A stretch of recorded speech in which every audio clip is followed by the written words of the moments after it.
Selamat sore, Assalamualaikum warahmatullahi wabarakatuh. Kali ini saya akan menganalisis kasus yaitu krisis pelayanan hotel dengan cerita seorang tamu VIP di hotel mengeluh layanan kamar yang lambat.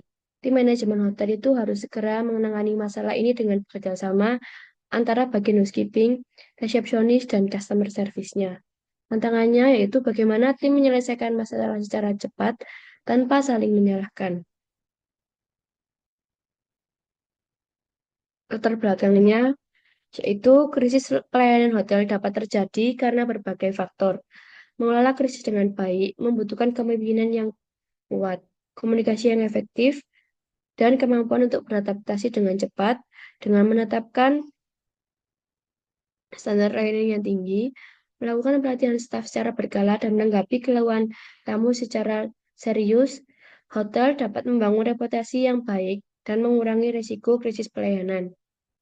Contohnya, ini adalah krisis yang diakibatkan oleh faktor internal. Yang pertama adalah masalah manajemen. Itu adalah kepemimpinan yang buruk, kurangnya pelatihan staf, atau sistem manajemen yang tidak efisien dapat menyebabkan penurunan kualitas. Yang kedua adalah kurangnya staf, itu adalah kurangnya staf dapat menyebabkan waktu tunggu lama, layanan yang lambat, dan ketidaknyamanan untuk memenuhi permintaan tamu. Yang ketiga adalah masalah fasilitas. Kerusakan fasilitas seperti lift yang rusak atau AC yang tidak berfungsi dapat mengganggu kenyamanan tamu dan menyebabkan keluhan pada tamu. Ini adalah mengatasi tamu hotel VIP yang mengeluh dengan layanan kamar yang lambat. Cara-caranya yaitu tanggapi dengan cepat dan profesional. Penjelasannya itu segera hubungi tamu dan minta maaf atas ketidaknyamanan yang ditimbulkan. Gunakan nada bicara yang sopan dan empatik. Kemudian, pastikan itu Anda paham dengan keluhan yang jelas. Tanyakan detail seperti apa yang dipesan, berapa lama yang menunggu, dan apa yang diharapkan. Kemudian adalah kedua, tawaran solusi segera. Jika pesanan belum selesai, segera proses ulang pesanan tersebut dan pastikan pesanan tersebut itu diantarkan dengan cepat. Dan jika pesanan sudah sampai tetapi terlambat, tawarkan kompensasi seperti diskon pada tagihan, minuman gratis atau makanan ringan. Kemudian adalah yang ketiga, teliti penyebab masalahnya, yaitu investigasi penyebab layanan kamar yang lambat, apakah ada masalah dengan staf, sistem pemesanan atau ketersediaan makanan atau minuman. Dan catat semua informasi terkait keluhan untuk menganalisis lebih lanjut. Kemudian yang keempat adalah berikan perhatian ekstra, yaitu pastikan tamu VIP itu merasa dihargai dan diprioritaskan, dan tawarkan layanan tambahan seperti minuman selamat datang atau makanan ringan di kamar. Yang kelima, tingkatkan layanan di masa depan, yaitu berikan pelatihan tambahan kepada staf, layanan kamar terkait penanganan keluhan dan cara memberikan layanan dengan cepat dan efisien, dan tinjau sistem pemesanan dan prosedur layanan kamar untuk memenuhi cara peningkatan efisien.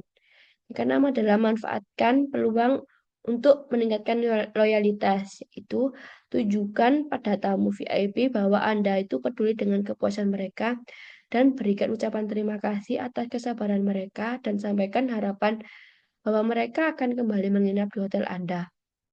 Dan perlu diingat, mengenangani keluhan tamu VIP itu dengan profesional dan empatik adalah kunci untuk menjaga reputasi hotel dan membangun loyalitas pelanggan. Kemudian ini adalah bagaimana staf hotel menyelesaikan masalah dengan cepat tanpa saling menyalahkan.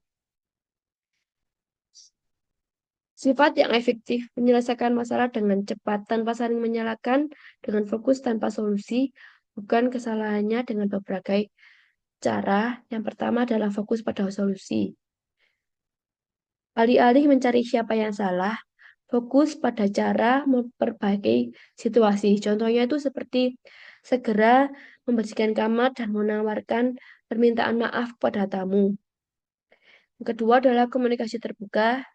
Anggota tim merasa nyaman untuk berbagi ide dan kekhawatiran tanpa takut dikritik. Contohnya, staf housekeeping dan front office itu membahas apa yang terjadi dan mencari solusi bersama. Yang ketiga adalah hormat dan empati. Tim menghargai kontribusi masing-masing anggota dan memahami bahwa kesalahan yang terjadi. Contohnya itu adalah staf harus memahami kesalahan bisa terjadi dan tidak menyalahkan satu sama lain.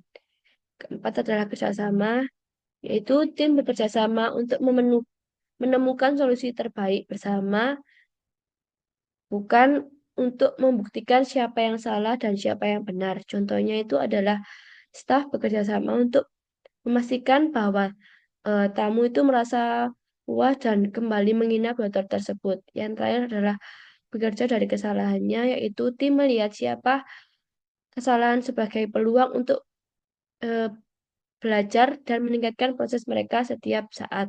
Contohnya itu adalah staf meninjau prosedur kebersihan dan mencari cara untuk meningkatkan proses di masa yang akan datang. Kemudian adalah bagaimana hotel mendorong staf lebih proaktif dalam menyelesaikan masalah sebelum mereka meningkat. Yang pertama adalah budaya proaktif. Itu ada tiga, yaitu komunikasi terbuka, dorong staf untuk berkomunikasi secara terbuka tentang masalah yang mereka lihat. Bahkan jika masalah tersebut tampak kecil, hotel lingkungan di mana staf itu merasa nyaman untuk berbagi ide dan kekhawatiran tanpa takut dikritik.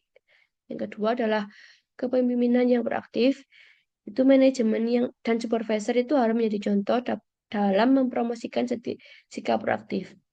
Mereka harus mereka harus secara aktif mencari masalah, mendorong staf untuk menyelesaikan masalah, dan memberikan penghargaan kepada staf yang menunjukkan inisiatif. Yang ketiga adalah tanggapan cepat, yaitu tanggapi masalah yang dilaporkan staf dengan cepat. Jangan biarkan masalah kecil menjadi masalah yang besar. Ini adalah kedua adalah pelatihan dan pengembangan. Itu ada tiga juga. Yang pertama adalah pelatihan kesadaran masalah. Itu sediakan pelatihan khusus untuk staf tentang cara mengidentifikasi masalah potensial dan cara menyelesaikan masalah sebelum mereka meningkat. Yang kedua itu adalah pengembangan keterampilan pemecahan masalah, yaitu latih staf dalam teknik pemecahan masalah yang efektif. Dan mereka harus mampu menganalisis masalah, mencari solusi, dan mengimplementasikan solusi dengan tepat dan cepat. Yang ketiga adalah berbagai contoh kasus, yaitu berikan contoh nyata tentang bagaimana staf lain telah berhasil menyelesaikan masalah secara proaktif, dan ini dapat menginspirasi dan memotivasi staf yang lainnya. Yang ketiga adalah sistem alat bantu. Ini ada tiga juga contohnya. Yang satu itu adalah sistem pelaporan masalah. Pertama adalah buat sistem yang mudah dan efisien untuk staf yang melaporkan masalah. Sediakan formulir aplikasi dan platform online yang mudah diakses. Kedua adalah alat bantu untuk analisis, yaitu eh, sediakan alat bantu yang dapat membantu staf menganalisis data dan mengidentifikasi tren masalah. Ini dapat membantu mereka mengidentifikasi masalah yang berpotensi muncul dan mengambil tindakan pencegahan.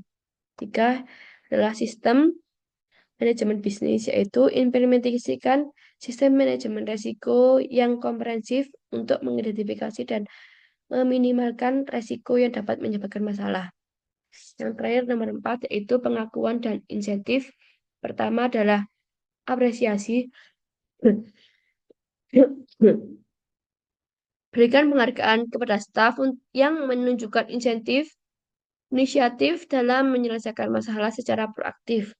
Yang kedua adalah insentif, yaitu tawarkan insentif seperti bonus atau promosi untuk staf yang secara konsisten menunjukkan perilaku yang proaktif. Terima kasih. Sekian presentasi dari saya. Bila ada salah kata, mohon dimaafkan. Assalamualaikum warahmatullahi wabarakatuh.